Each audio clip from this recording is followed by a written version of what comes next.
Eh bien, bonjour à toutes et à tous. J'ai choisi aujourd'hui de venir vous parler de la passion qui m'anime depuis l'âge de 6 ans, la danse classique. Alors, quel rapport, me direz-vous, entre l'Université Savoie-Mont-Blanc et la danse classique ? Aucun. En fait, je vais vous parler d'organisation et de performance. Et je souhaite partager avec vous aujourd'hui ma vision de l'entreprise en l'illustrant au travers d'analogies avec la danse. Et vous présenter également, vous expliquer comment, au quotidien, dans mon métier de consultante en organisation, je retrouve les valeurs et les fondamentaux de la danse classique. Alors, je vais commencer par quelques définitions. L'organisation. L'organisation, c'est quoi ?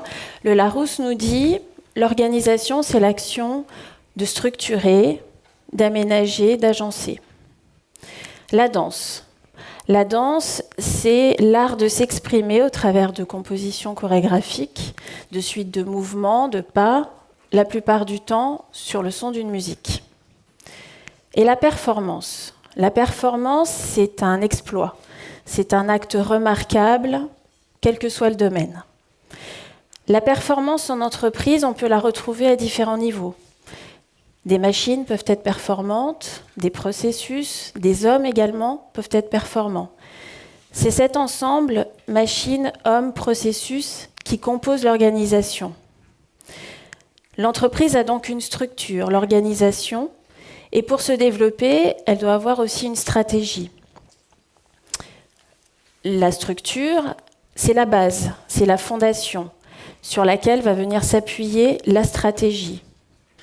La structure est solide, la stratégie est un peu plus mouvante, elle est clairement définie, elle donne le cap, mais elle doit rester à l'écoute du marché extérieur, des éléments extérieurs, elle doit s'adapter continuellement.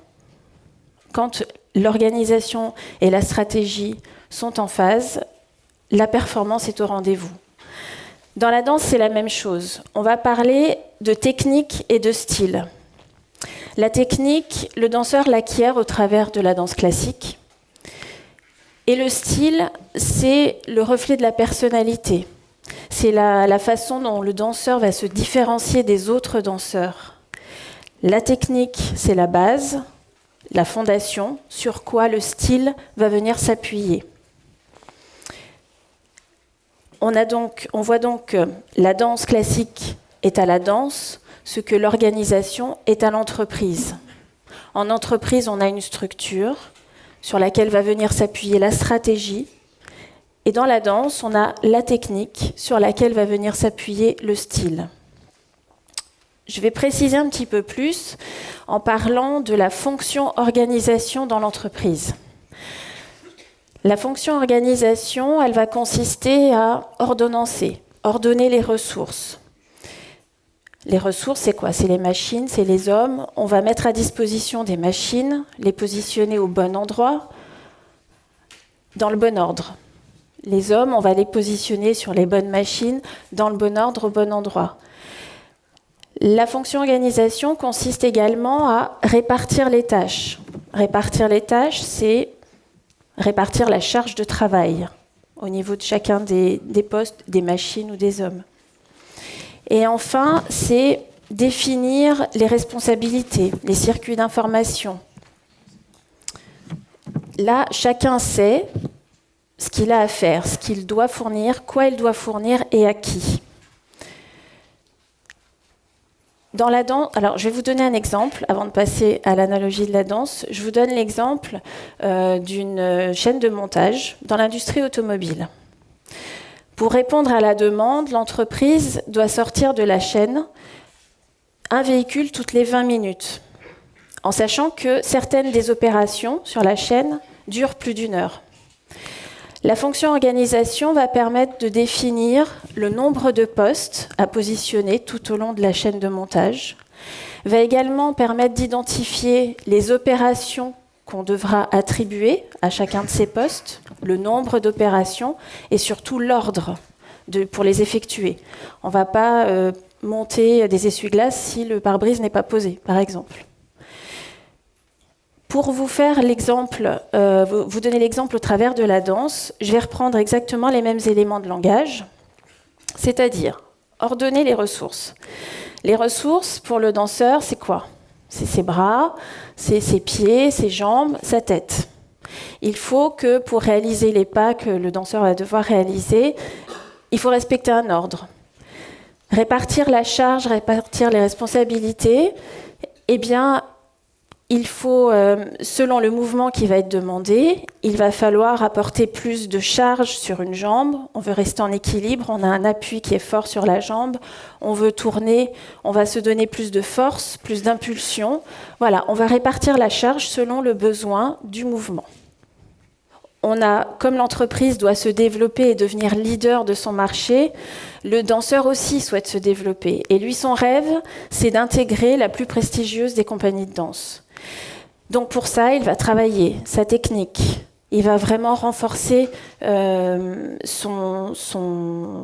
base, sa solidification. Il va vraiment être solide, avoir les bases solides dans les jambes, dans les bras, dans toutes ses ressources. Et il va devoir travailler le style pour pouvoir accéder à cette compagnie. Il va accéder, il passe le casting, il est accepté. Il va devoir maîtriser vraiment ce style pour pouvoir préparer la tournée de la compagnie. La tournée, c'est quoi? C'est 20, c'est 50, c'est 100, c'est 200 représentations. Et là, on est vraiment dans la performance. Pour illustrer, je reviens sur l'illustration de ordonner les ressources, répartir la charge. Pour illustrer par rapport à un exemple, je vais prendre l'exemple d'un tour. Un tour dans la danse, c'est un mouvement très utilisé. Il y a différentes formes pour faire des tours en danse. Moi, je vais vous donner l'exemple du tour retiré au genou. Donc, j'ai mis mes petits chaussons. Et en fait, la répartition de la charge, ça va être et l'ordre. On parlait d'ordre aussi et d'impulsion. Pour faire un tour, il faut d'abord chercher à avoir l'équilibre. Donc, on va chercher la force dans le sol, on va chercher l'équilibre et ensuite on va tourner.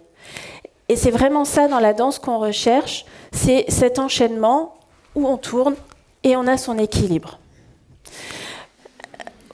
Voilà, donc ça, pour vous expliquer un petit peu cet aspect de performance. Donc on voit que l'entreprise comme le danseur, tous les deux ont besoin d'une structure, d'une technique pour se développer et pour atteindre un niveau de performance le plus haut possible. Vous êtes aujourd'hui étudiant, vous allez bientôt rentrer dans le monde de l'entreprise. Vous allez être confronté à des problématiques d'organisation, de performance. L'exemple que je vous ai donné au travers de la danse, vous pouvez tout à fait le trouver au travers d'un art différent ou d'un sport peut-être, ou d'un art différent en tout cas. Et moi justement, je vous invite par rapport à ce que je viens de vous exposer, à vous approprier ces notions d'organisation, de performance sous un angle artistique. Et pour moi, ce sera le moyen, en tout cas, si je vous invite à le faire, c'est que ce sera le moyen pour vous de voir votre quotidien, de rendre votre quotidien professionnel plus léger et de lui donner du sens. Et puis, si vous voulez une initiation à la danse classique, vous pouvez toujours venir me voir tout à l'heure à la pause déjeuner. Merci.